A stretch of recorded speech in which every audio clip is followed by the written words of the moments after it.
4,838 was the last one I signed. 4,838. So, not a lot of surfboards as far as shapers go, but probably the most wood boards ever made, I would say.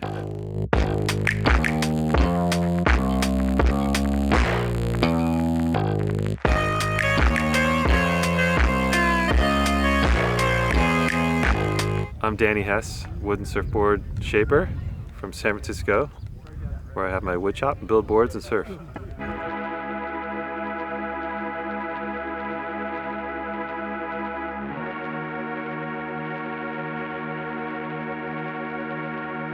I've been building boards up there in San Francisco, where I started building wood boards, since 2000. So I've been building wood boards up in San Francisco since then, 25 years.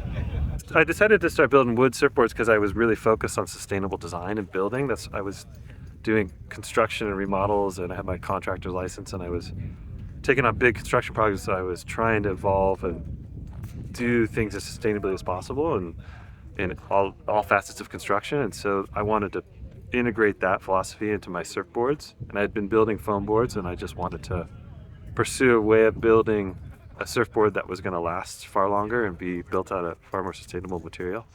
I found wood, and I build everything in my life out of wood, and I have since I started learning how to build. And I find that it's a material that just humans can't replicate. It's just aesthetically the most beautiful thing that you can really build anything out of.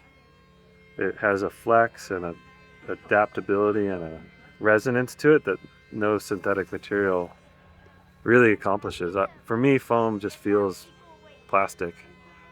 You surf a piece of wood, it flexes, it has a resonance, it doesn't waste your energy that you put into it. It flexes and springs back, so they just have a life to them that is exactly that. It's alive, and you can manipulate the wood and use it in certain ways that really accentuate that. And I feel like it allows me to not just shape a chunk of foam and hope the glass puts the flex into it. You can engineer the surfboard from within and join all the parts together and put all the components together and create hollow areas and create skin thicknesses and different flex properties in different parts of the board that just allow them to perform way different and just be more efficient and feel just more intuitive. The first thing people tell me when they get on them is how fast they are, and I feel like that comes from them just not wasting speed. They're not wasting energy that you're pushing into them because they're flexing. They're not torsional flex, they're flexing as one unison, all the weight's on the perimeter, so they carry that weight at the water line, and then they want to roll onto the next water line. Especially in guns, it translates insane. Plus, I just love, wood you can manipulate in so many different ways and just celebrate the look of it. Like that piece of walnut was a walnut tree in the Central Valley of California 5 years ago, and then was milled into slabs and then has a second life as a surfboard for however long until Cliff breaks it at Jaws. And then this was a Polonia tree, and also in the Central Valley, it was a windbreak, and they brought that down, and you'd surf it for another 20 years. I just love that idea.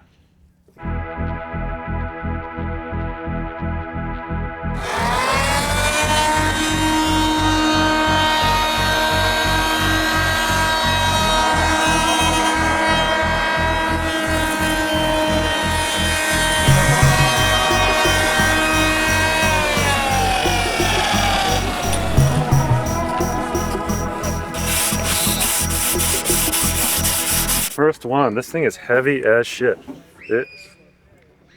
But it works. It flies, Oh, stop! Throw a rope! Okay, got it. Oh, you're coming. So this one, my very first one, 2000, I made this, and probably took me 180 hours to build it over a course of a year in my garage. And it was a journey, but it ended up working. It's kind of an elf shoe. It's heavy as shit. It's kind of a toad, but man, you get it going and it flies. I cut the fins off and changed them probably like 10 times. But this fin setup actually worked really well. It's like a quad twinser? I don't even know. But it's made out of... Quadser? Quadser? It's a quadser. And actually I hadn't pulled it out of the rafters in like 20 years, but I look at them like, I should make a quadser like that. Probably work insane. But I hand milled all this Amapola, Plumajillo, sugar pine, hand milled it in my shop at the time to create all the parts. But the fundamentals of the concept are right there. Like I bent laminated the first rails. It was definitely a breakthrough and taught me a lot and showed me that I could build a wood surfboard. And definitely ignited the passion to like build thousands more. Yeah. You know, the materials just, I was focused on the concept and just proving I could build the construction, so I wasn't as focused on the materials. So now they've just evolved so much and I can drop the weight by just being really picky about the wood that goes into it, where the wood is. Like this one had a rib structure, so it's like a fish scale. There's a stringer that's like 1/4 inch wide. There's these fish scale ribs like that, and that just makes them really rigid. They're like locked up like a torsion box.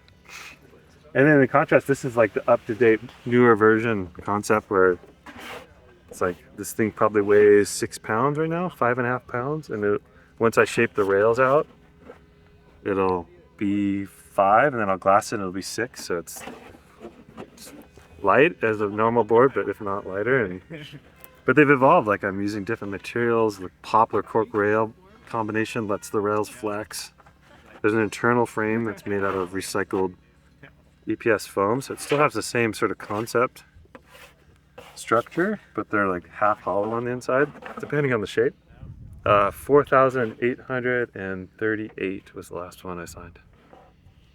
4,828. So, not a lot of surfboards as far as shapers go, but probably the most wood boards ever made, I would say.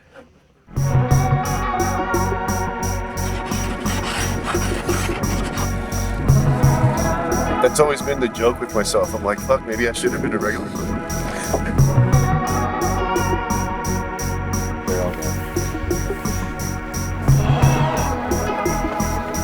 This guy, I've been riding a lot of, I really love those, looking back at those old Pat Curran, like, Waimea guns, and just those lines on them, the full nose, the wide point way forward, Makaha style guns. And I've been really loving the way those lines look, just aesthetically, and wanting to integrate that into a shape, but also a shape that was super versatile, a board that can surf in everything from like 2 foot to 20 foot surf. So this is like, I call them kind of glider guns. They're full nose, but they have gun rocker, gun foil, and they're made to, I'll surf this at big middle peak, like when middle peak's like 3 to 4 times overhead and you're taking off half mile out to sea and you just need to get in, and it's like, we'll make it down the face, but then the wave's a total burger and you just want to do big arcing curves and you can just run it all the way through into cowls. So it's just like super specified but super versatile. I love this thing. I buckled it at Mavs some years ago. And then this one is like like one of my classic Mavs guns, just 10-2, made to get in and just run for the cover. Just get you down the line and goes fast. It's not made for, it's not a turning gun, it's just made to run and paddle in. It's 10-2, 21 1/4, 3.5. With that little baby swallow that kind of loosens them up. When you're going 30 miles an hour, you can do swooping big arcs. But this is going home with Cliff. I loved how he's been just surfing Jaws, just really committed. I think he told me he got 16 huge waves there this winter, which is, wow. And he has a gun, like a 9.4, but it's just not big enough for there. I don't believe. He thinks it is, but this is much more like get in, turn, bottom turn, mid face, and backdoor jaws, which I want nothing to do with, but I would love to see him. This has been my mouse gun for a few years now, and I love this thing. So it's tried and tested. Dude, it looks brand new. Yeah, it's probably been surfed probably 100 times, 150 times at Mavs and other spots north of Santa Cruz. It's a magic one, so I want it to go to where it really needs to be, which is, I mean, is there any other wave more intense than Jaws? Probably not.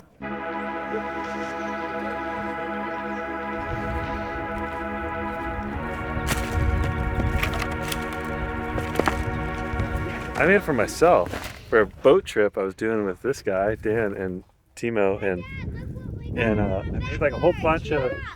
It's pretty cool.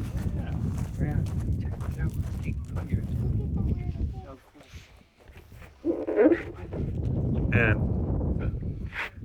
I can't remember. I think I made you a 5'10" and like a 5'8" or something, and then I pulled all the boards out of the bag and go, yeah, this is the one.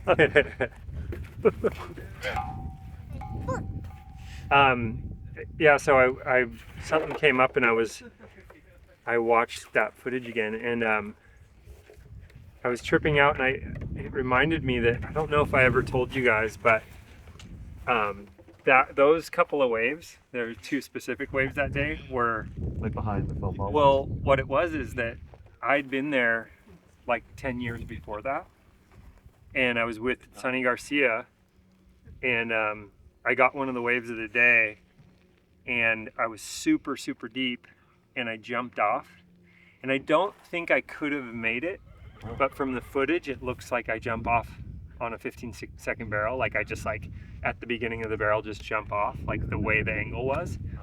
And I beat myself up about it for 10 years because like we all went back and watched it, and it was just like, why did you jump off? And so I had been dreaming of that and like wanting to go back there to redeem myself for 10 years. And it's always been like Rags writes, like I have to go back there. I have to go back and get it and get it good. And so like that was like partially a result of blowing it super hard, which has been like the case for me is like I'll go surf somewhere and there will be an opportunity and I'll you know blow chunks, and then I'm like, okay, the next one that comes, I'm not doing that. Like I'm gonna go, like if I pulled back or if I just took the wrong line, I'll be like, I am not doing that again. Like I don't care how hard I eat shit, like it is on right now. And so you guys didn't know that, but I was like, let's go to Rags. Let's go to Rags. It's the best wave I've ever seen. And we got there and there's surf, and I'm just like, it is on right now. Like even surf, like a scary surf. That's terrifying. I just feel like that material allowed you to probably what you couldn't do on that day. Yeah. With Sunny, that allowed you, because that was crazy, because it was the foam ball was trying to bump you off. Yeah. And you're just like. You were behind it. Yeah. I was paddling out when you caught that wave, and I was looking into the barrel and I couldn't see you.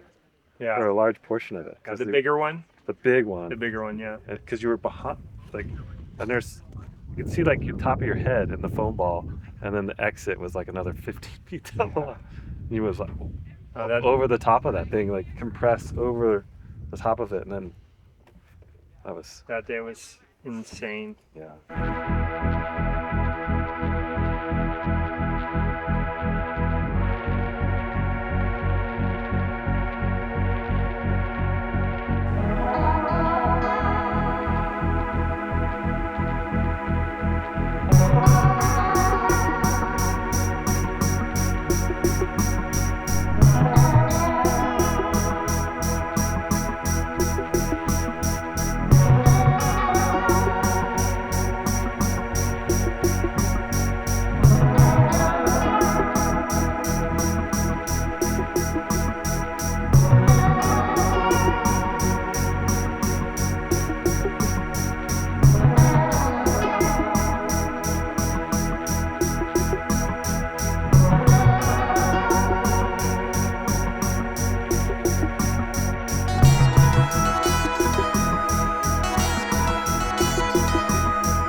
I'd been dreaming of that day for 10 years or whatever it was. I don't know. So what year was that board made in? '07.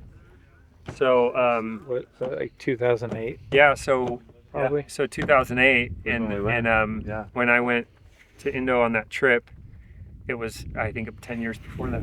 Wow. Because 98, that would have been a year after I was out of high school, and it was one of my first big trips I got invited on. It was Sonny, Poncho, Healy when he was like this big, and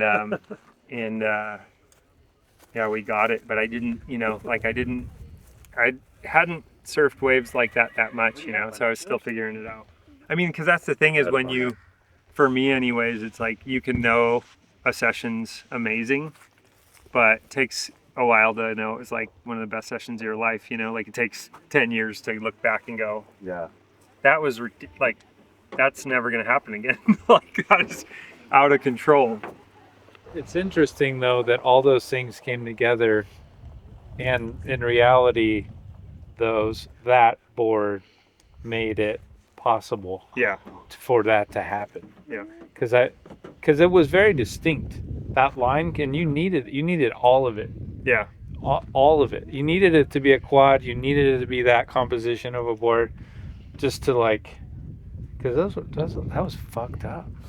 And the turn you did as you exited was That was so fun. down. Yeah, there's definitely something to say for boards that have a little bit more weight because like the foam ball is such a fickle thing to deal with, and it's like almost impossible to, you don't know what's going to happen. It can just swallow you or whatever. But I've found that bigger boards and a little bit heavier boards, so that board's not bigger, but it's a little heavier. Yeah, like you have a better chance because your momentum, you have a better chance of like bouncing over it than you do on a light short board. You're just like boom, boom, and you just, before you even know it, you're just, underwater. But on a board with a little bit of weight to it, you can like kind of skip over the top of it a little bit. I found too, like these, I don't know. I found that since all the weight is in the rail, because that's where all the wood is, since the weight isn't just evenly distributed in the foam, the weight is here. That helps the rail just like hold in the face, especially on riding big boards like guns. The weight being on the perimeter of the board lets it roll on the rail, and then the rail is able to penetrate at speed because the density is there.